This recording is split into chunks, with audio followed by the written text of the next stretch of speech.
As is already indicated, our application is dated 16th of June, 2025, the year of the Lord.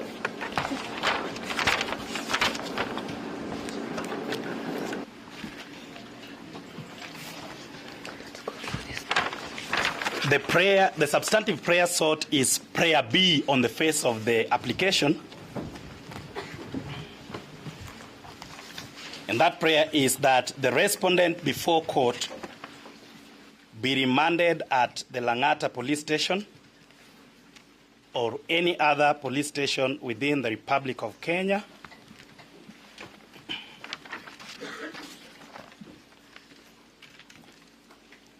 and the reason being, and this is the justification, that it will enable the applicant herein,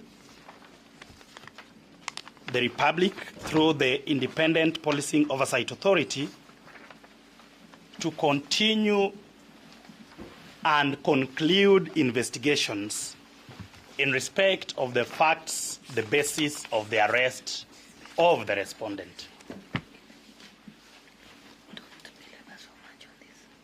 Our application is based on both law and facts.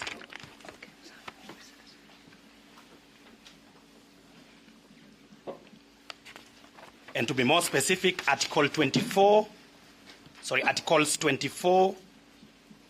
29, 49,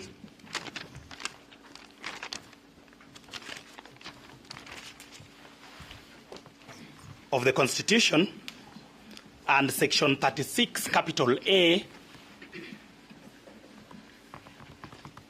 of the Criminal Procedure Code. We will also make references to the decision of the High Court of Kenya at Nakuru,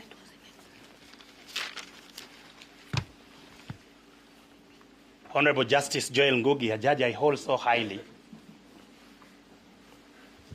in the decision of Sudi Oscar Kipchumba versus Republic, and this is Criminal Revision number 208 of 2020.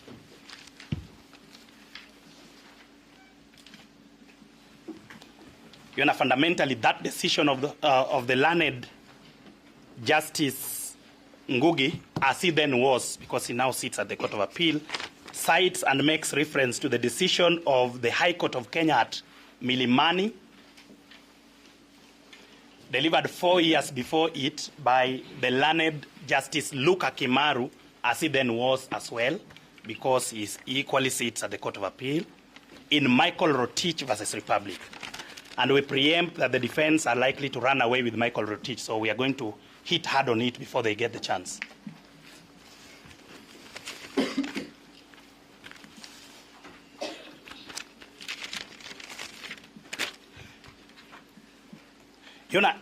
In summary, what we are requesting this court to do is to issue an order for what the Constitution calls detention continuing.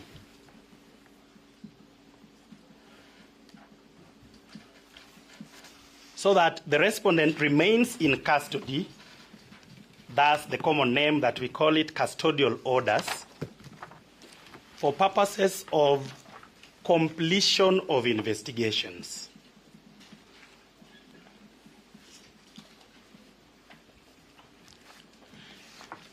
Cognizant of the limited jurisdiction of this court under Section 8, subsection 2 of the Magistrates Court Act 2015,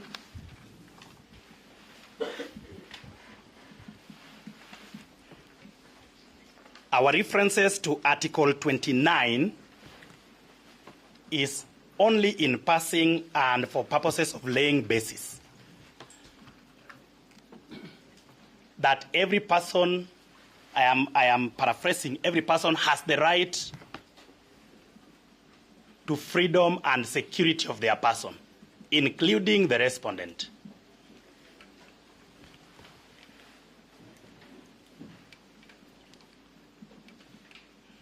In further laying of the basis, that Article 24 of the Constitution allows for limitation of rights. under the Constitution, save for the rights under Article 25 thereof.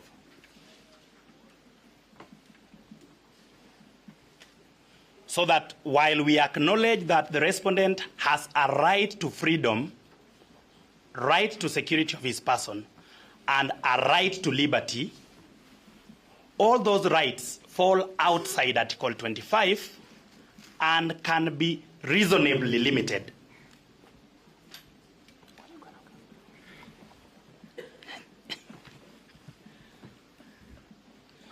Where there is justification. And where, Your Honor, it is established that the kind of limitation we are seeking in the nature of detention continuing is the least restrictive measure.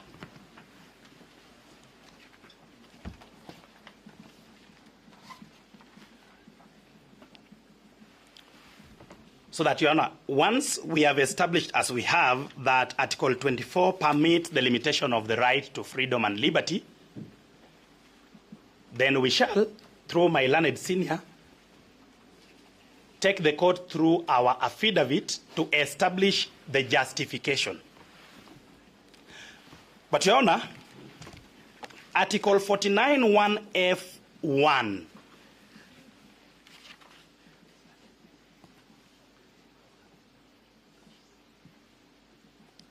sorry, that is 49(1)(g), Your Honor, I'm sorry. And if you allow me to read, an arrested person has the right at the first court appearance to be charged or, and this is important to us, informed of the reason for the detention continuing or to be released.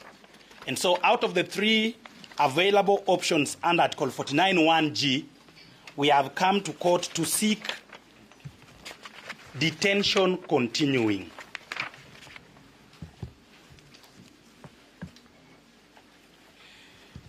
Your Honor, with that legal basis, allow me to make a reference to the learned Joel Ngugi J, as he then was, in Sudi Oscar Kipchumba.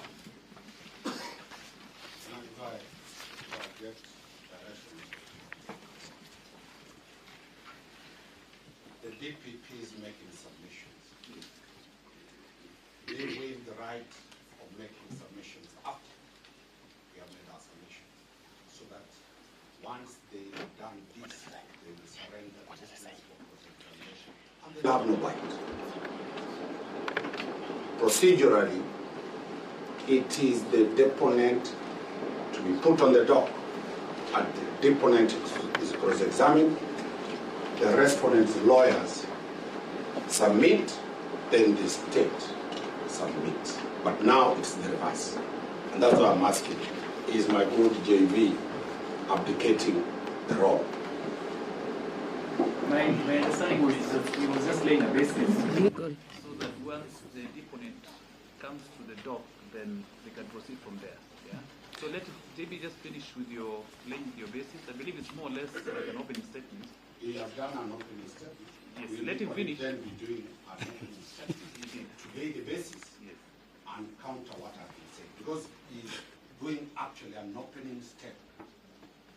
We will also be seeking that we also put an opening step and before the court. So, please. Sorry, Your Honor.